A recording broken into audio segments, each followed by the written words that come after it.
It was at this moment that he knew. He fucked up. Oh! Somebody! Oh! He needs some milk! Assassin's Creed. Just saying those words will bring up a whole lot of different reactions. Some look back at the series of Assassin's Creed game with joy and remembering the highs of the series, its breathtaking stories, its amazing characters and heartbreaking moments. So beautiful! Some look at the series as losing its way and becoming unrecognizable from its original roots, and some just want it to go back to the highs that it once had. Assassin's Creed is an intriguing series. It has some great games, some okay games, and some games we would rather not talk about. Everyone has their favourites and least favourites for sure, but it is, if nothing else, a talk-worthy series. And recently, Ubisoft has gone a bit mad with the Assassin's Creed games announcements, announcing 4 different Assassin's Creed games, most notably Assassin's Creed Mirage, which seems like it's going back to the more stealthier roots of the Assassin's Creed franchise. Geez, talk about quantity over quality.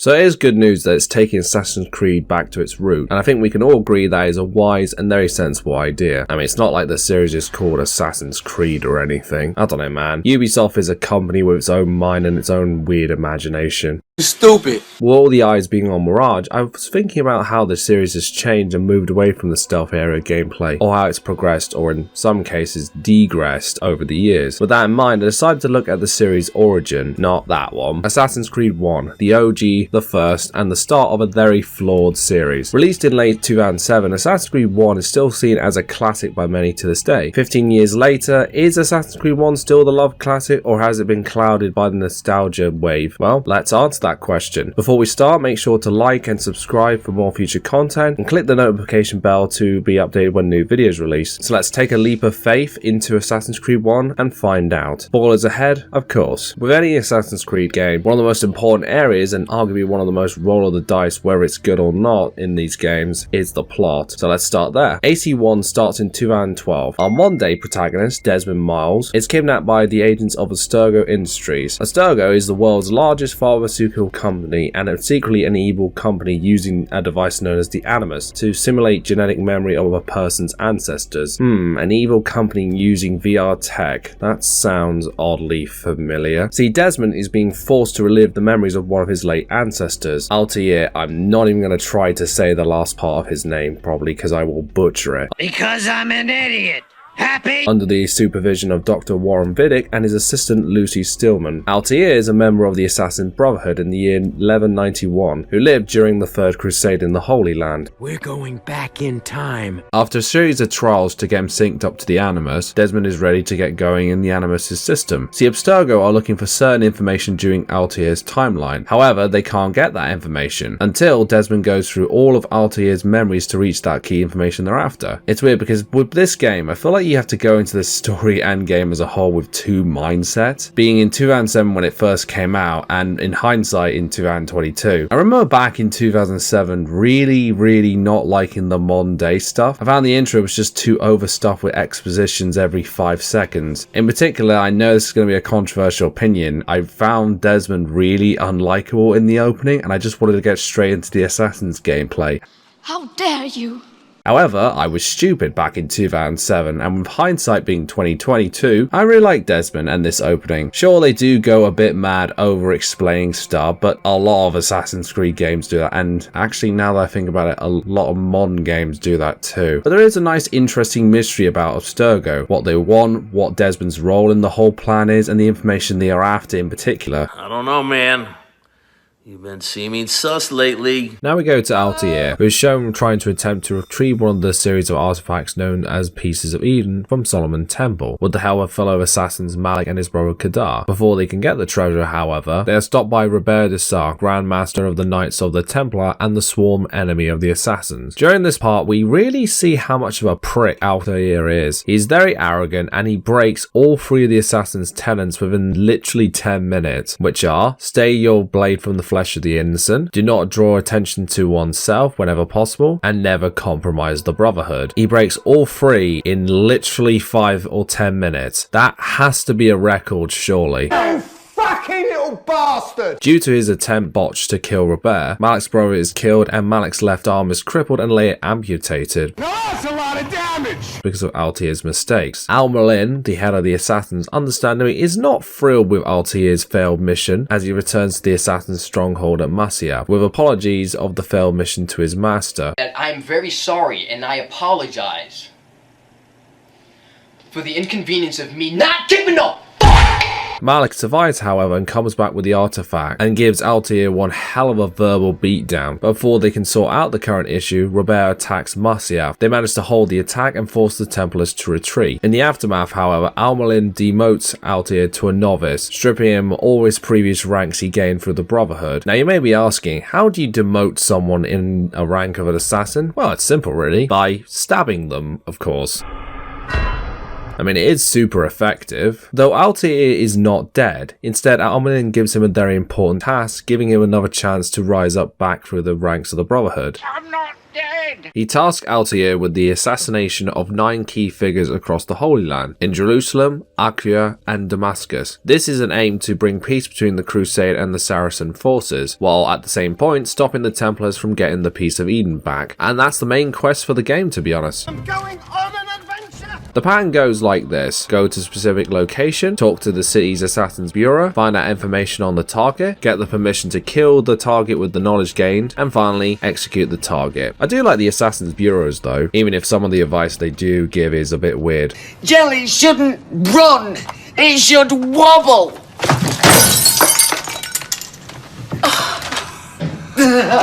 As the game goes along, Altair slowly takes down all the Templars across the Holy Land. Fun fact, apparently all the Templar targets are based on actual historical figures from the Third Crusade. Very nice touch, Ubisoft. From each Templar being killed, Altair learns what connects them all together, with the group's goal being to end the Crusades and place the entire Holy Land under their control. Before they die, most of them reveal why they joined the Templar Crusade, and why they would betray their own side within the war between the Saracens and the Crusaders. From what I gather on the internet, a lot of people really don't like these scenes in the AC games. Some find them way too samey and too much retreading old ground for each game. Hello, Lisa. While I do agree some of them have become very formulaic as the series has gone on, I'm gonna have to disagree with the internet on this one. I really do love these moments. They give the Templar target some layers. Rather than just killing them and moving on, it gives them a reason and a valid excuse in a way from their point of view of why they've joined the Templars. They're not just old school 007 villains that want to take over the world.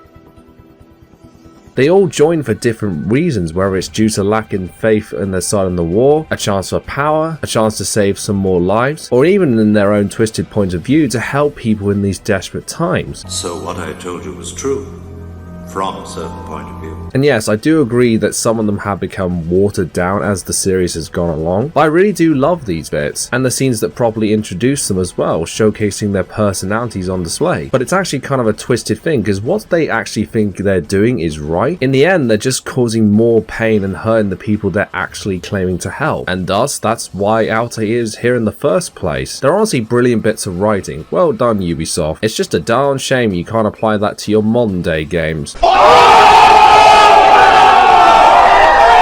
Once all 9 Templars are defeated and eliminated, Altair is sent to Jerusalem to kill Robert, who at the time is attending a funeral. However, when he tries to assassinate Robert at the funeral, Altair is tricked with a decoy, a Templar agent called Maria, who, fun fact, later on Altair marries and has kids with. I mean, it's not your ideal way to meet your future wife, but it is a fun story to tell the kids one day. I love this line by Altair as he goes, What sorcery is this? I mean, dude, it's not really that difficult to piece together. Maria reveals that Robert anticipated the assassins would come after him, but he has one last card up his sleeve. You see, Altair has been killing targets on both sides of the Crusades, and due to that, both of them have a reason to go against the assassins. So Robert is off to negotiate an alliance between the Crusaders and the Saracens against the assassins. Oh, bloody hell. Choosing to spare Maria's life, because you know, Altair ain't no simp. Silence, wench. He rides to the camp of King Richard I to expose Robert's crime before him. I'm gonna get that bastard! Richard decides to let the two of them fight in combat, after the two have conflicting words to decide who's telling the truth and who is telling porky pies. Altair defeats Robert in combat, but he reveals some horrifying truths in his dying words. He reveals that it was not actually 9 Templars who found the Peace of Eden, but in fact 10, and the 10th being none other than Al-Mulin himself. himself. Well, this sucks. This is a really good plot twist at the time and even now. I mean, when you think about it, it clicks very, very quickly. I mean, it makes you think, how did Al-Mulin know so much about the Templars, their numbers, their goals, and what brings them all together? It's a really effective twist, and it flips the story on its head. So after a quick chat with King Richard, Altair heads back to Masyaf to confront his master about his evil deeds. I'm coming after you. After returning to Masyaf, Altair finds the entire place has been placed under Al-Mulin's control with the help of people who have been mind-washed by the Piece of Eden. This sadly includes most of the Assassin's Brotherhood. I like how Altair says to Malik, don't try and kill the possessed assassins if you can help it. This is after minutes before he's just killed like 15 of them. With the help of the non-mind-washed assassins for backup, Altair storms the Citadel and confronts his mentor in the gardens.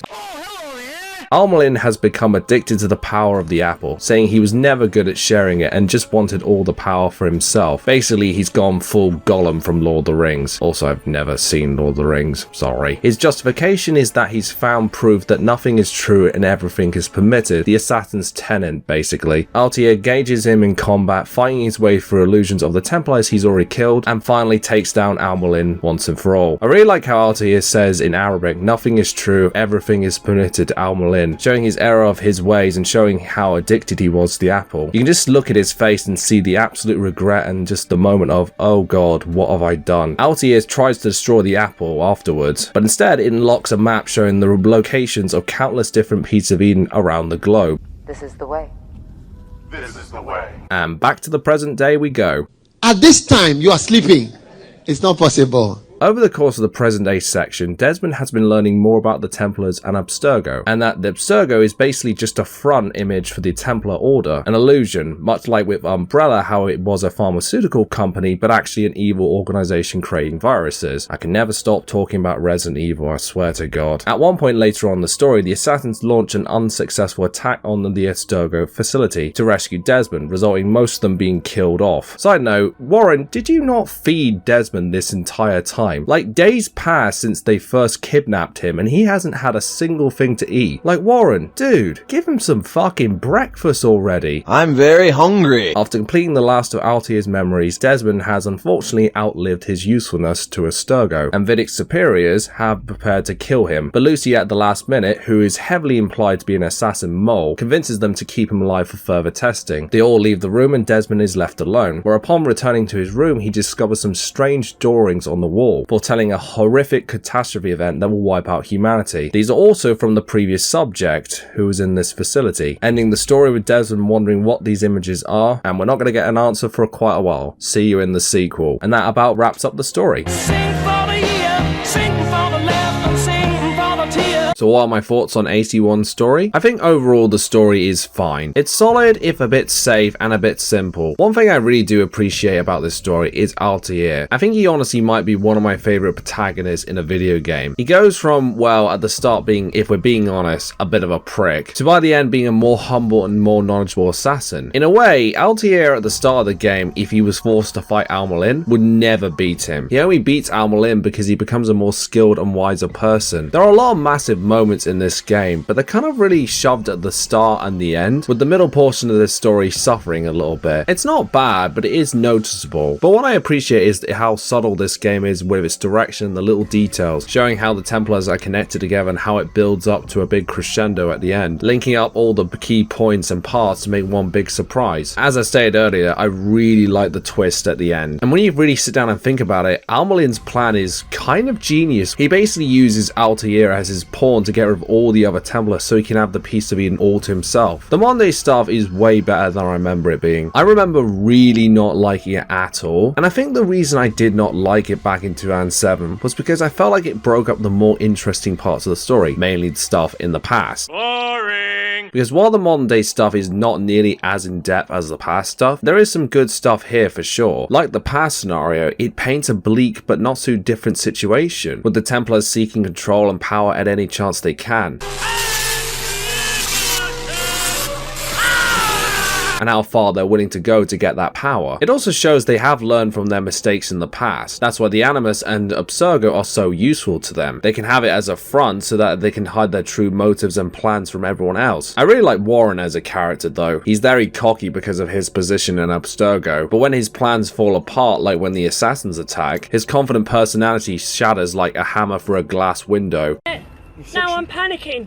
Don't panic. No, I am, because I'm going to lose my job. Lucy's cool though. She's kind of a tale of two halves really. She's grateful for the Templar saving her, while at the same point not approving of their actions, but she really has no choice to comply. And the revelation of her being an assassin spy adds to that series of conflicts. I think Desmond is a solid choice for entering the series. He's basically our point of view into this story, being confused and asking questions about everything we want to know. Questions, so many questions. Overall, the story is a really solid starting block for the series, setting off with so much hope and promise. It's not the strongest story of all time, nor is it the strongest one in the entire series, but it's fun and introduced us to one of the most badass video game characters of all time. But this is not the way. My way is better. I will scout ahead. Try not to dishonor us further. Emotional damage! So how's the gameplay? For the most part, pretty good. As stated before, the primary goal of the game is to carry out assassinations but ordered by Al-Mulin. To achieve this goal, you need to travel from the Brotherhood's headquarters in Mafia across the Holy Land to the three cities Jerusalem, Acre and Damascus. Find the Brotherhood agent in that city, and once there, they'll provide you a safe house. They give you a very small amount of knowledge about the target in question. This requires you to go perform knowledge gathering missions before attempting the assassination, so you know every little bit details about them, their location and other key details. I know who you are. You don't know anything about me, loser. I know everything about you. There are a few different types of knowledge gathering missions. This includes eavesdropping on a bench to overhear a conversation. Interrogation. What type of interrogation, you may ask? Well, it's simple really, the best type, the beating up variety.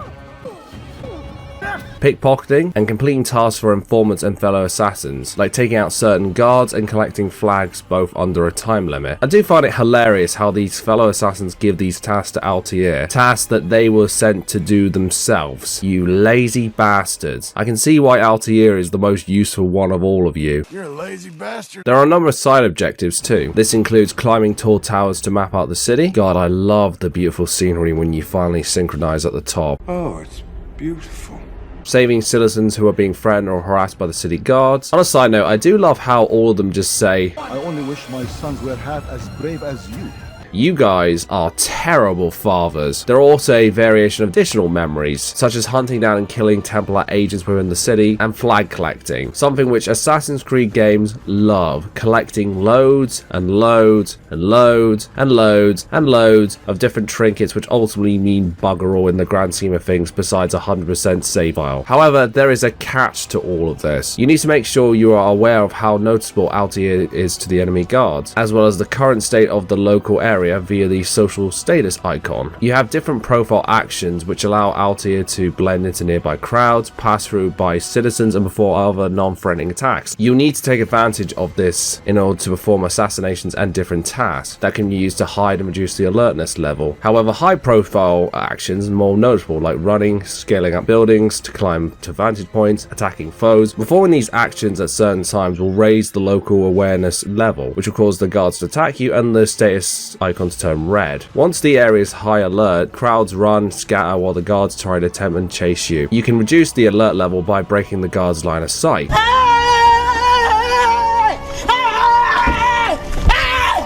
Why are you running?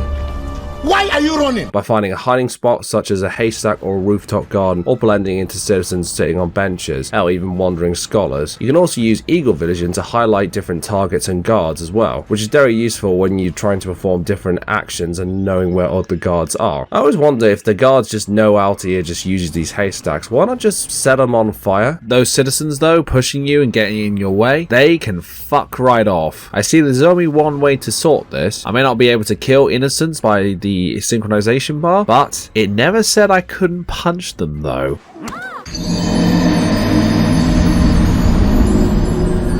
Worst case situation, you can fight back against the guard with the combat, and it's not great. It's not terrible, but at the start, you do not have a lot of combat options. Just deflect, strike, strike, over and over and over again. Though as you do go through the game, you get better moves like the counter to the attacks, countering throws by guards, a dodge to evade attacks, or my personal favorite method, leading them up to the top of buildings or scaffoldings and throwing them off. You have 4 main weapons to choose from. You have the sword, which is mostly used for guard encounters, the hidden blade, which is mostly for assassination missions, but you can use it as a counter option too, the punch option, which is mostly used for interrogations, or if you feel like it and really cruel, punching civilians. The one I enjoyed the most though is the throwing knives. These are brilliant for knocking guards off rooftops and take them out at a long distance.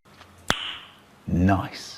One of the main core areas of the gameplay is the parkour rerunning. This, despite being many years old, is still really fun. It has gotten better in some of the later games, but man, it is so satisfying to jump off a building and catch a ledge at the last minute. It never gets old, nor gets boring. Even if climbing buildings can be a bit slower, it does improve in the later games though. So overall, the gameplay has its flaws and has dated in certain areas, but it still has some really good parts to it that makes a really fun experience. And seeing as we're mentioning parkour, I can't forget to mention the presentation of AC1 is still really impressive. For a game from 2007, the visuals and textures still look quite nice, even if they do pop out at certain points. I do like how they implemented the glitch area though in certain cutscenes, changing the camera angles and to a more first-person perspective during those talking moments. Though the AI, Jesus Christ, it is broken beyond belief, and it's honestly hilarious. I love this guy trying to do a pull-up just behind me while I'm interrogating someone. I have never seen a more relatable clip. I can't even do a pull-up at my gym. The models are decently designed, the faces are fine too, all except Desmond. I don't know what it is about his face, but there's something really off about his face design. Maybe it's because his hair looks glued to his head and he just looks out of place compared to everyone else's faces in this game. What's wrong with your face? I really like the soundtrack. It has a nice range of slow, quiet, ambience music. The chase music is great. It's fast, energetic, and adds a lot of pressure to the chase itself. There's a nice variety of tracks here. Give a listen to you on YouTube when you get a chance. The sound design as a whole is really good. The sounds of the guards being killed by the swords or the hidden blade is so satisfying. Altair is really enjoying his job. The voice acting is really good both in the past setting and the modern day. Philip Shah-Bazar is a real standout as Altair. He does a fantastic job of voicing a young assassin who gets overconfident and cocky to a wise, silent and knowledgeable warrior. I much prefer his Altair voice to the one we get in Revelations. Peter Renaday is really good as Almalin. He's quiet, the outline of the Brotherhood, which makes his moments of rage against Altair's cocky nature and his betrayal against the assassins even more sadder. A classic case of grabbing too much power without knowing the consequences. Desmond is voiced by Nolan North, a voice I swear you hear in nearly every video game nowadays. Damn! You can't sing. Crazy. I'm crazy for feeling so lonely. He does a really good job with Desmond, making him sound like a fish out of water in an unknown situation, not knowing what the hell is going on, but also struggling to understand his role and everything. Warren is voiced by Phil Proctor, and Lucy Stillman is voiced by Christina Bell. Both of them do a really great job. I really like the dynamic between the two. One is an overconfident and cocky leader in Abstergo, while the other is an unwilling pawn who has no choice but to obey and really wants to stop them from doing any more damage. Voice cast is really good, and everyone does at least a solid job. Perfect. Another good job well done. Assassin's Creed 1 is an interesting game to go back to. While it's not one of the best games of all time, it is a classic from a very different time in gaming. I still think for the most part AC1 has aged really well. There were very few things upon replaying this game that I really didn't like. It still has a lot to offer, and I still think it has something for everybody in 2022. For the starting block of the Assassin's Creed franchise, I think it was a good, well-rounded game that I would recommend. It's very sad to see how much promise this series had and what it unfortunately has ultimately become. It started off with so much momentum and then nosedived after its peak. So with that being said, give AC1 a try if you can. It's well cheap nowadays. Hell, the copy I got was from a charity shop. A really good game and a solid starting block for the Assassin's Creed franchise. Now, Altair, what would you like to do with all those citizens who keep standing in your way, stopping you from doing your assassination job?